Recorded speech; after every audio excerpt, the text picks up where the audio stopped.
I don't have a lot of time and neither do you, so I'm just going to get right into it. I found out one of the ports on my Framework 13 wasn't working, therefore it wouldn't charge the laptop. So, go ahead and shut down the laptop, grab the spudger tool, and test it with me.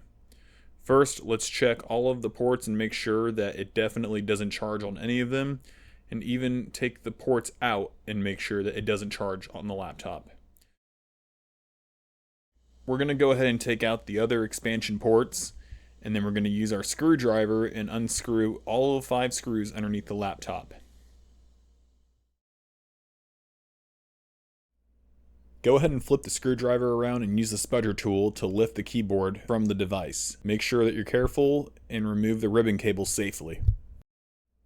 You're going to notice that here on the battery there is a connector with 3 screws. Seeing as there's no CMOS battery, we're going to just disconnect the main battery. So unscrew these 3 screws right here, and then take that spudger tool again and sort of use it to carefully disconnect the battery cable. Once that's done, you should be able to swing the battery around sort of like a door. You might need to shift it a little bit. Go ahead and leave the battery disconnected for some time, and then take your charger cable and go ahead and plug it directly into the USB-C header. You're going to notice that no matter which one you plug it into, you're going to get a red and blue blinking light.